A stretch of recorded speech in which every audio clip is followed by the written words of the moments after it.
Today is Saturday, November 18th. America's political divide has been growing in recent decades, and it's gotten to a point where people aren't just disagreeing with each other, they also dislike each other.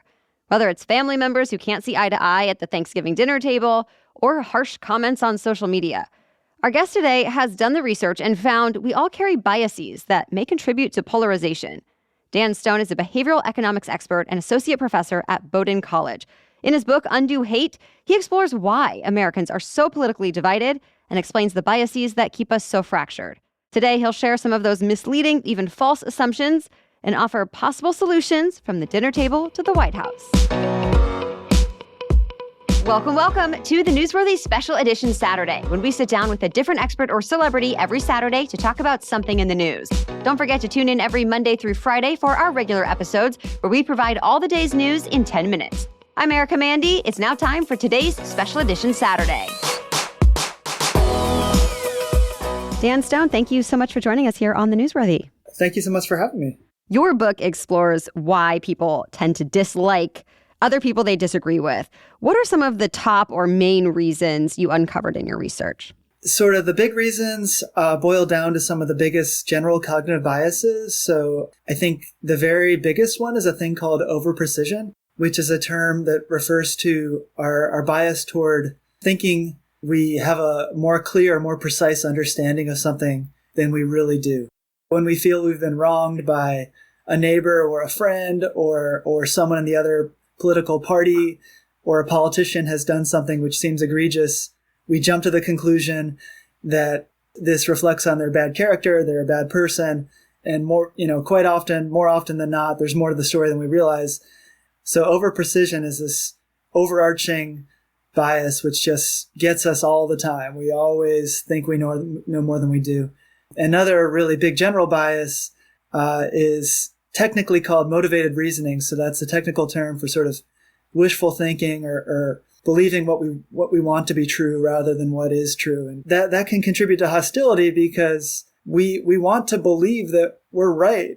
When we disagree with people, when we think we don't want to be wrong. So we search for explanations justifying our own correctness. And then when we, at some level face this question of why is it that they disagree with us, we're motivated to think that they have some ulterior motive for their opinions. And that ultimately results often from our desire to be right ourselves and believe in our own goodness. Yeah, there tends to be a theme here of we give ourselves more credit than we're due and have kind of a negative bias toward other people that we disagree with. Yeah, exactly. So when we disagree with other people, if we're overconfident in our own rightness and someone else has a different opinion, we're going to naturally be overconfident in their wrongness. If the true probability I was right was 50%, okay, the chance this other person who has a different opinion is right is also 50%. But if I overestimate the chance that I'm right at 90%, I'm going to think the chance they're right is only 10%. And I'm going to be too pessimistic about the chance that they know what they're talking about. And that's going to make me either think less of their general abilities or think less of their motives. Overconfidence in our own takes will make us underconfident in others, which will make us dislike others more than we should.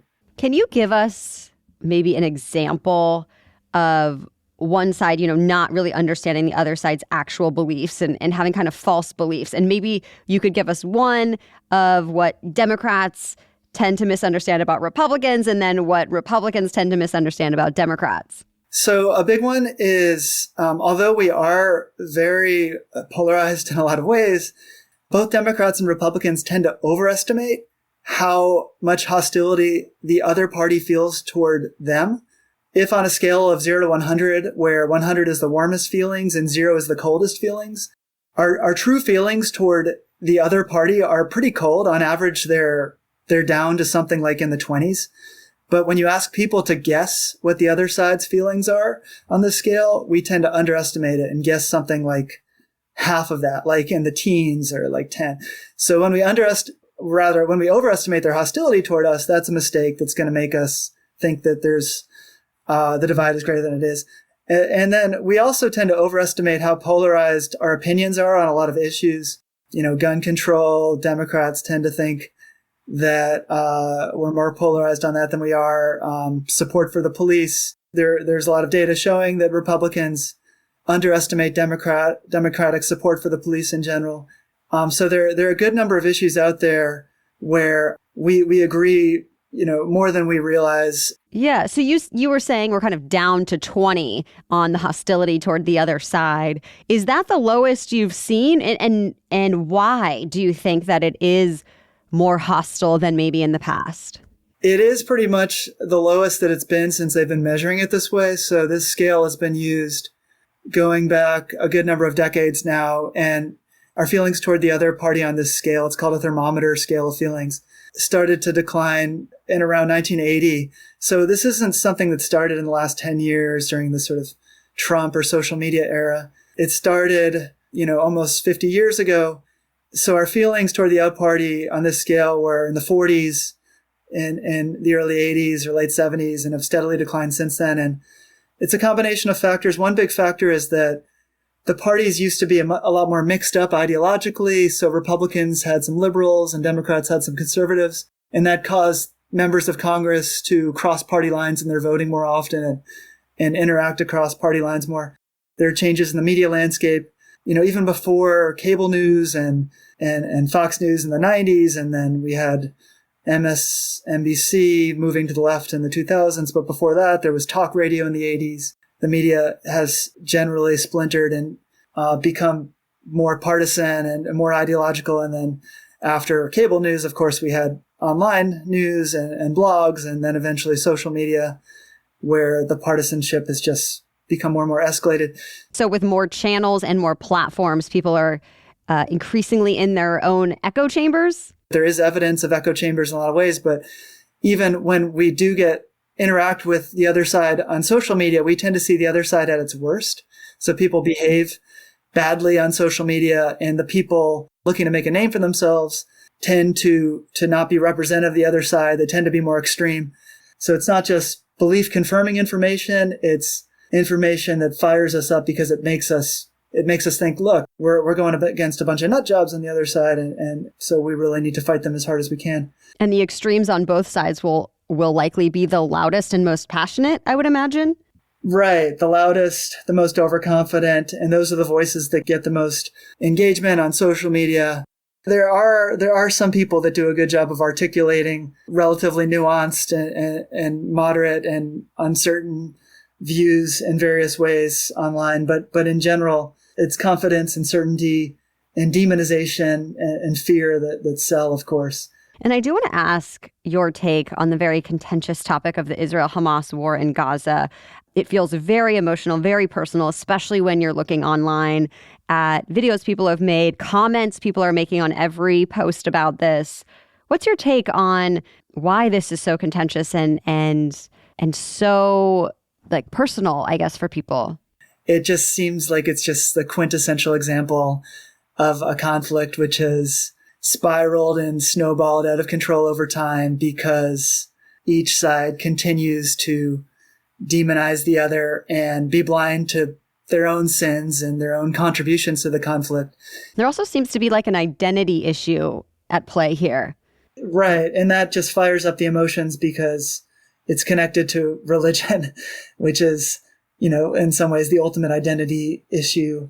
It's tied to religion and race and politics. What is interesting and maybe even somewhat grounds for hope is that some of these identities are getting a bit confused now. So I think there are some people who have generally leaned left in the past that are sort of taking more right-leaning views on this issue and vice versa. And I think maybe, just maybe, this will help people to see that things are more complicated than they realized. Still ahead, our guest weighs in on some big ideas for calming the political tensions in this country before the consequences become even more dire. Plus, he shares specific actions to take this holiday season to not just prevent family arguments, but maybe even learn something from the people you disagree with. That and more coming up. But first, a quick break for our sponsors. Let me take one thing off your to-do list this holiday season, and that is finding a deodorant that can keep you smelling fresh and clean through all of your shopping, cooking, traveling, whatever. Lumi Whole Body Deodorant is my new go-to. And Lumi is unique because you can truly use it anywhere on your body. In fact, Lumi was actually created by an OBGYN who found BO is not just an underarm thing. It's an all-over thing. But regardless of where you use it, Lumi is proven to keep working for up to 72 hours, aka 3 days. And it's not just the stick deodorant that's great. I also love the body wash in the clean tangerine scent. Plus, the on-the-go deodorant wipes in the cool cucumber scent are so convenient and effective. Lumi's starter pack is perfect for new customers. It comes with a solid stick deodorant, cream tube deodorant, 2 free products of your choice, like mini body wash and deodorant wipes, and free shipping. So as a special offer for our listeners, new customers can get $5 off Lumi's starter pack with our exclusive code and link. And for a limited time, returning customers can get $5 off their next purchase of $30 or more, too. So use code NEWSWORTHY at LumiDeodorant.com. That's LumiDeodorant.com. Thank you, Lumi, for making this holiday season smell a whole lot better. This episode is also brought to you by Copilot. I'm in a busy season of life right now. So even though exercise and moving my body always make me feel so much better, it's not always easy to stay consistent. And that's why I'm really glad I have Copilot keeping me on track so I can stay healthy, both physically and mentally. This is a service that connects you with an affordable, real-life personal trainer. My trainer is Megan, and she is fantastic. And because of my needs right now, she made my plan really convenient for me. So they are short but effective workouts and stretches that I can do right from home. But your trainer will come up with the best plan for your lifestyle. And you choose whether you like to go to the gym or not. I can't believe I get all of this, a personalized plan and accountability without the hefty price of traditional in-person personal training. So I would love for you to follow my lead to get fit and feel fabulous. Give Copilot a try to find out why it was listed by Forbes as the top-rated personal trainer app of 2023.